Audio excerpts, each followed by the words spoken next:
Alright, this is for FTT 101 Mechanics and Firearms. This is the Module 4 assignment. And for this week's video, I need to go through and talk about the various operating systems that we've reviewed from this week's lectures. There's a lot of different similarities between a lot of the different platforms, especially when it starts concerning the gas operating systems, and you can actually compare those almost directly to a bolt action, because there's a lot of similarities, especially considering how the bolt goes through and interacts and locks up, putting the gun into battery.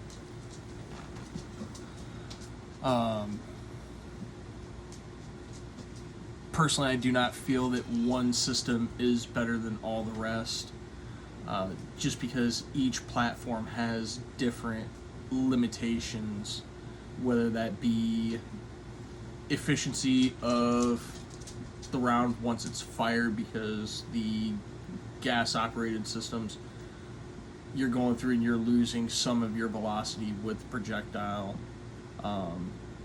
Revolvers, again, you're losing velocity due to gas escaping out of the cartridge.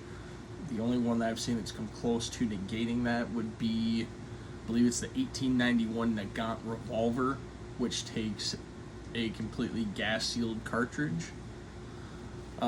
There's always some trade-off. Your gas recoiling firearms typically have less felt recoil versus a bolt action, but the bolt action is going to go through and give you the best velocity. So it's all about which one has the least amount of cons versus the most amount of pros for what you're intending to do with that. If you're trying to do something that is long range to where you need as much velocity as possible, typically I'm going to go for a bolt gun application. If you're needing something that you know is going to have a very hard time jamming, typically I'd recommend a revolver for that situation. If you need something to where you need a lot of rounds, I would recommend a semi-auto of some form, whether that be in a pistol or a rifle configuration. There are a couple of new-ish platforms that are really unique. A couple of them that I've gone through and was doing a little bit of research on this week would be like the AN-94 with its 2100 round per minute potential hyperburst function. But after that, it drops down to between 400 and 600 rounds per minute on full auto. But that hyperburst is insane, as well as I did a little bit of research into the Heckler & Koch G11 with the rotating bolt and caseless ammunition, so there's really nothing to extract. Again, these systems both have a lot of failures. The AN-94 is incredibly complex versus the G11, which is even more so. I mean, it's, after taking a look at the internals of that particular firearm, it is clockwork in there.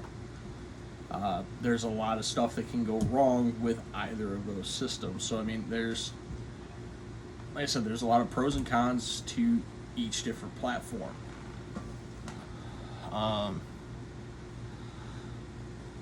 And one of the best things that we can keep doing is trying out different ideas. See what works, see what doesn't, see where things go off the rails, and try to go, all right, where can I pick this up at? What can I do to negate this failure, and how can we either minimize it or replace it with a different part that completely eliminates that issue altogether. No firearm will ever be without its issues and its failures. There's drawbacks to everything. Without getting too much into some stuff that's really not firearms related, but if you've ever watched anything anime and watched Full Metal Alchemist, laws of equivalent exchange, form over function.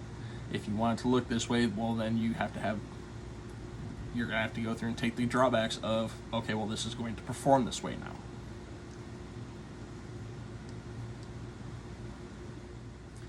Alright, and for part 2 of this video, I'm bringing back my 1911 A1 from TSOS. We're going to go ahead and do a safety check, or make sure the weapon is cleared. There's no magazine in there. There's nothing visually or physically in the chamber. This gun is clear.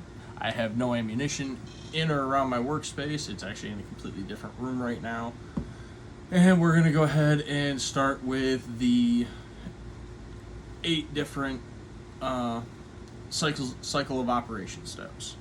So I've already gone through, dropped the hammer on this because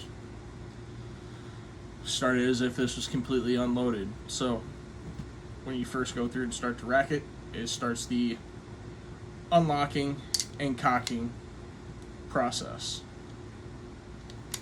Go through, lock this open for a second. And it would go through, have a round right in there, and go through, and on its way forward would start the feeding. Once it gets about halfway through and it clears the round from the magazine, it starts the chambering process. And now it is completely back into a lock stage. Engage the grip safety. Squeeze the trigger to activate the firing stage. Hammer comes up, hits the firing pin, drives firing pin into the primer. And then we basically start all over again. And after the round is fired, it starts to unlock, brings everything back, and the round would be kicked out by the extractor, which is right in here. In just a moment, I will go through and have this thing completely field stripped so we can go a little bit more into detail on all the different systems in here. Okay, now that we have this completely field stripped, right there is the extractor. You got the hammer, and with this thing field stripped, I cannot show you the sear.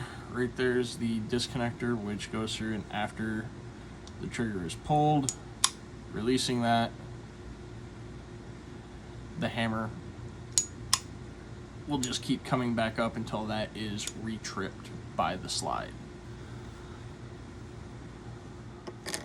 Okay, right there is the feed ramp, which also helps in the feeding of fresh cartridges.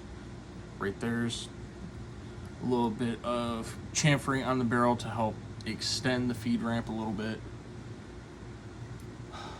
I've got my recoil spring right here, and the slide and firing pin right there.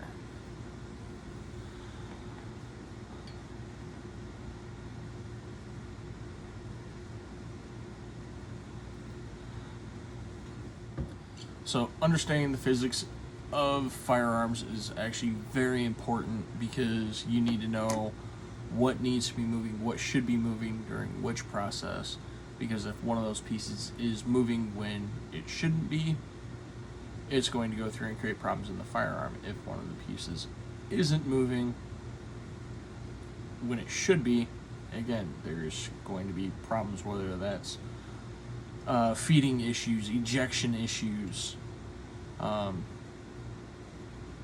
It's a literal litmus test of different things that can go wrong by not having everything how it should be. And that concludes my assignment for this week. Thanks.